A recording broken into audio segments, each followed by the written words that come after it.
welcome back. The Olympic Sharks are certainly playing some great football, but it doesn't count for much if the ball doesn't hit the back of the net. One thing's for sure, if they do start to finish off their chances, look out Perth Glory. Joining us this evening, Ante Juric from the Sharks. Welcome back, first of all, to the country, I suppose. What do you think with all the balls that are not hitting the back of the net? There must be some sort of conversation that happens in the dressing room. Are you getting yourselves down? Are you still trying to get yourselves up? What's the story? Not really, Wadey. We've lost Pablo, you know, and to replace a player like that, it's pretty difficult. But we're going to stick it out and hopefully we'll get a couple of goals. What about the system you're playing, Ante? I mean, you've got no target man really. I mean, Dylan's played a few times, but you've seen the smaller players in there like Jeremy Harris and Greg Owens, I guess. I mean, is that a change of style as well for you or not? I think so. I've come back. I've been here 4 weeks. For me, there's a different system there compared to last year. Yeah. I'm trying to fit in myself, but we're creating chances. It's not a problem, but we just haven't scored. I mean, you're playing great football. I mean, that must be the encouraging thing. I mean, okay, you're not scoring, but it's the old cliche. If you're not scoring and not creating chances, you've really got to be worried. But if at least you're creating chances, which you continue to do, you know sooner or later your luck will turn. I hope so. You know, we've got a lot of numbers going forward, so I think that's the reason why we create chances as well. But on the weekend, obviously, they caught us on the break a few times, so that might be a problem as well we have to consider. Gary Phillips, I don't know if he's been to Holland, but he loves the total football type of thing. I mean, players turning up all over the park. You're encouraged to go forward from the sweeper's position. You've got, Lindsay Wilson, who started as a stopper, playing at the right side. You have Jade North, who's we think is a right-sided midfielder, playing as a stopper. You've got midfielders playing as strikers playing in midfield.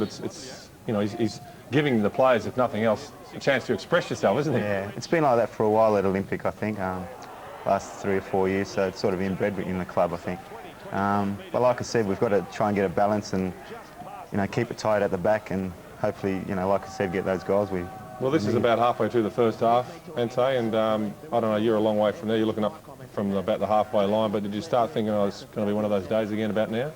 Yeah, against Marconi, I'm always confident. I thought we'd score, but as it happened, we didn't, and, like everyone's saying, it's just not going in for us at the moment, but I'm sure it'll change. What do you do, though? I mean, you can't just say, it's not going in for us and we've got to keep changing. You've got to do something to sort it out, don't you? Just before this game started, the fans said to me, they won't score today. And I thought, well, you're a fan of the Olympic Sharks and you're saying that, and so they must have seen you for a long time. They must feel that it's entrenched in the way you're playing. Well, like I said, I've only been back a couple of weeks, but there is a different feeling to the club this year. Maybe because we haven't been scoring, there's a bit of, not lack of confidence because the team's still playing confidently, but maybe a lack of self-belief, and that's why, when we get the chances, we're not putting them away. Is the pitch at Toyota Park part of the problem? It's a bad pitch. I haven't played anything like that for a long time. It's getting better, but is that one of the reasons you're not scoring goals at home? I'm not sure, but we haven't. Down there. We played in Brisbane. We didn't score there, and it was a top pitch. Marconi was a top pitch, so I don't think it's just that. Maybe if they should send the sweeper forward. You don't mind scoring a goal, or you haven't in the past? Yeah, I don't mind going forward, but I've been lucky and put them away. I don't think you're far off. I mean, the side's playing well. If I was a coach, I'd be very upset if we weren't creating chances and not scoring goals. I don't think you're that far off. I think you're probably just lacking a good quality central striker, which they've lost in Pablo. Yeah. Is the club looking to fill that spot? I'm not too sure, to be honest. I don't think so, because we've got the players there. For me, Dylan McAllister's a top player, and I'm sure he's going to get quite a few goals this year. Nicky Carl's still there. Greg Owens, is going to come back as well. He's only played 1 or 2 games. Jeremy Harris, last year he banked a lot of goals in, and he's still settling in, I think, as well. So, time will tell. Well, it was a game of missed chances for both sides as Marconi had their fair share of the period in the second half. Neither side able to break the deadlock. Mike, they certainly did have chance after chance and rattled the uprights as well. Yeah, well, credit to Marconi, who also are playing a good brand of football, I think, after, taking some time to settle in. Lee Sterry, we all know about the problems they had there in the off-season, and this is a team certainly growing in confidence every week. He's got a settled 11, which always helps, and the other thing is the pitch is getting better at Marconi, which is also a factor. And I think Olympic were certainly the better side in the first half, but I think Marconi came out in the second half and really took the game to you, Ante. Did you feel that, Ante? Yeah, I think so. Like I was saying, everyone's saying this and that about the strikers, but the second half we should have copped maybe 5 or 6 goals, you know, and Clint Bolton did outstandingly well, saved a lot of chances, and that could be a problem for us as well because we, like I said, we attack in numbers and sometimes it's 5 against 2 or 3 at the back and that's just not good enough. How was it for you at the back there? I mean, last season, Scotty Bailey and Sebastian Sinisic and players who really were out-and-out defenders in front of you as a sweeper.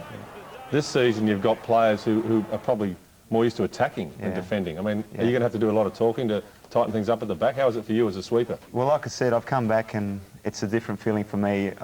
I feel I have to settle in again. Last year, you know, like you said, Scotty stayed back and the other defenders and I had time to push up sort of thing.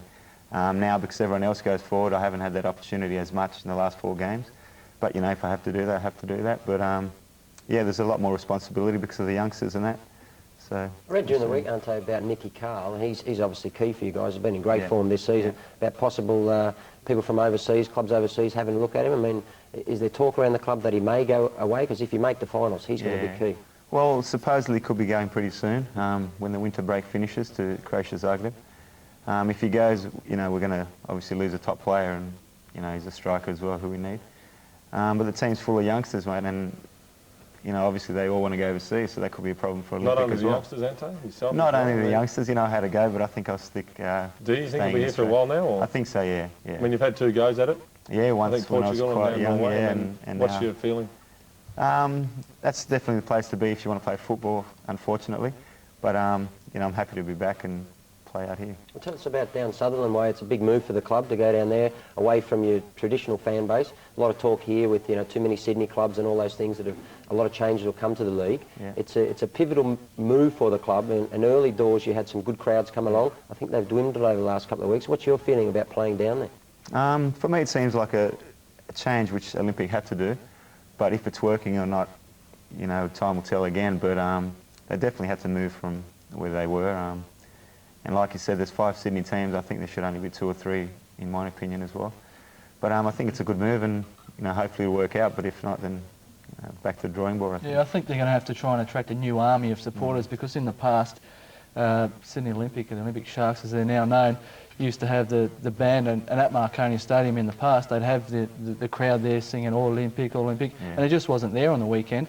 But the move to Sutherland, they're going to have to try and create a new army of supporters, a new generation of supporters, because I don't think you know, that the supporters they had have made the move. Well, let's have a look at the goal that separated these 2 teams. It finally came for Marconi in the 88th minute. Lee Sterry doing a fantastic job with this young side. This was their 4th win from 10 games, and they are now sitting comfortably in the top 6. Ante, you know, 50-metre ball from the back, you shouldn't get caught square there, should you? No, not. Yeah, like I said, that's probably my fault as well. I wasn't singling you out, mate. No, that's fine. No, we didn't do well. Like I said, we got caught out a few times, so I'm not happy about that situation. Although defence has been doing well lately, but you know, especially the last couple of minutes, we can't do that. But. Well, it's a good finish from the young fella as well. I mean, his first goal in the National League, Alex Prosk, who's been given a huge pump up by his coach, Lee Sterry, who says he's the best player he's ever seen at that age. And I asked Lee yesterday, I said, well, aren't you putting a bit too much pressure on his shoulders because, you know, you like to protect young players? He said, no, he's level-headed. I'll pick my mark. He's the one bloke I think can handle it. So. What is it about Lee Sterry? He loves these teams with limited finances, and he did so well at Newcastle. He likes the VW, doesn't he? He's waiting for the Rolls Royce. Why wasn't he down at the Cosmos? Well, I think he's unearthed 4 rookies so far this season, more than any other team. So, but then again, that's where his background is, isn't it, Mike? Yep, it is. Well, it's always been the most feared trip in the league, the long trek to Perth. But with the Glory in such brilliant form, it is taking on a nightmare status for the visiting sides. It was Adelaide's turn to face the music this week, and Jamie Harnwell had the Glory ahead after just 19 minutes.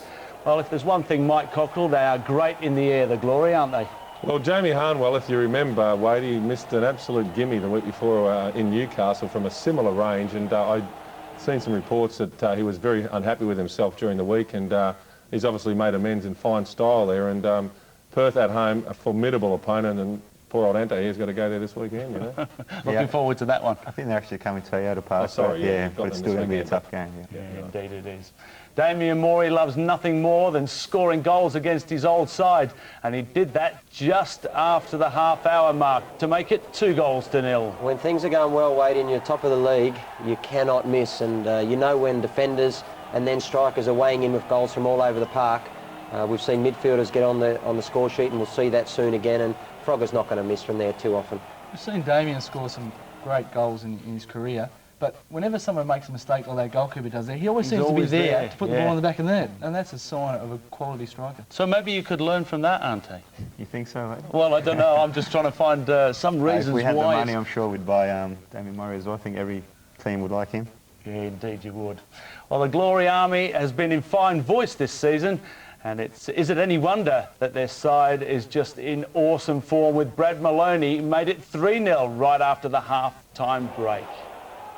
Yeah, well, they keep coming. I mean, they certainly know how to turn the screws, the Glory. I mean, they sense it, don't they, Fozzie? I mean, you know, you can tell that they're a championship winning side when they know that their opposition is going through a bad patch and they just hammer them home. Yes, that's right. Look, as I said before, Mike, when things are going that well, the players love to get on the score sheet and everyone wants to go forward. And as we said before about Wollongong, when a team is streaming forward and playing good football, it's very hard to contend with in this league. And I'm particularly pleased to see Bugsy Maloney doing well, because last season he went over there. It was a big money signing for them. Their other big money signing, Damien Morey, had a fantastic season. Bugsy had a lot of ankle problems, and I think, you know, there was questions asked, and fair enough. This season he's worked hard, he's been injury-free, and he's been on the score sheet several times. And the scary thing is it all comes down to 90 minutes of football in the grand final, so who knows what's going to happen. The match was all but over when Scott Tunbridge pulled Adelaide back on the scoreboard shortly after half-time. Any chance, Mike? No, there was no chance for Adelaide City at this point of the game, but, you know, another young player who's improving. I mean, he had a good season last year for Adelaide City. A rookie, as we said, replacing Damien Morey in the Adelaide City lineup, and that's pretty big boots to fill, and he's continued to score this season, so he's a good prospect. And we saw Gary Farrier last week, the Glory midfielder. Well, he has a taste for goals. After grabbing one last week, he kept the run going with a late one against the Force to make it 4-1. I've been very impressed with this individual, Mike, since I bagged him last week. Yeah, well, there's another fine finish. I mean, he's done exceptionally well. Yeah, he has, and I thought he was a good player before you started bagging him, Wadey, to be honest. But, that was a good finish, near post. I mean, there wasn't much to aim at, and you know, as I said, it's about turning the screws, and, you know, Hooksy, good sides are relentless and ruthless, aren't they? Well, it wasn't that long ago that Perth actually struggled at home. 2 seasons ago, the expectation of the big crowd there, they really struggled at home. But now it's almost very daunting for any club to go there and play because they're playing so well at home now. So what do you think, Ante? Going into this big game on the weekend, obviously the surface has got to be on your side. What are the boys talking about when they're into a game with Perth Glory? Well, especially now that they're on top, we have to win as well, because we, you know, let it slip on the weekend, and we're 7th on the ladder now. So I think Perth are something like 10 points clear or something, so we have to, it's a must-win game for us. And you've got to stop Damien Morey and Bobby Despotovsky. Yeah, that's our job, so hopefully we can do that. Well, is there any sort of plan around that? Not Are you at the going to have moment. 2 markers, one-on-one, and with you sitting in behind? I'm still not sure what we're going to do. We've only just started this week preparing, so by Friday I can tell you. We talked about a new ground, new fan base down there. I mean, you've got to pull a decent crowd this week, so the boys must be excited. I mean, it is going to take time when you go to a new area to bring those fans in, probably a couple of seasons, but people have got to be excited about this week. I hope so. Well, it's the top of, you know, Perth are coming in the top of the table, so, you know, fans want to watch a good team play, they've got to turn out. Football-wise, you're talking about right. probably the 2 best sides in the league. Yeah, so, you know, hopefully there will be a big crowd. Is there. Troy Halpin in any way pumped up against his old club? Halpin should be, yeah. You know, he's pumped up every week, I'm quite sure. But, no, he's a top player, and, you know, he loves these top games, the big games, and hopefully he'll... Do you subscribe to the view, Ante, that if you take Despotovsky and Morey out, which of course is easier said than done, then Perth come back to the field as a side? You know, they're top players, but I think all around the park they're doing well. So, you know, they're pretty solid at the back. I think they've got the best defence as well. Midfield's solid. They can score from anywhere as well. So, but you have to stop them as well. You know. Do you think you'll change your game plan? I mean, Gary Phillips is all about attacking football. Do you think you might change it a little bit this week or not? Might do a little bit, because obviously, you know, they're a top team. You've got to do something. You know, you might try and look for a bit of a balance between that attacking and kind of defending. You know, we can't go all out and leave you know, Bobby and Damien 2 on whatever, you know, 2 on 4 or whatever, you know. Well, it's not going to be an easy task, and on behalf of everybody here, and probably a lot of fans, Mike, around the country who just want Perth Glory to come back to the field a little bit, it's going to be a big game for you at Toyota Park. We wish you all the very best. Thanks very much. Ante Juric there. He's hopefully going to do a great job on the weekend. I'm sure the Olympic Sharks fans would agree. Well,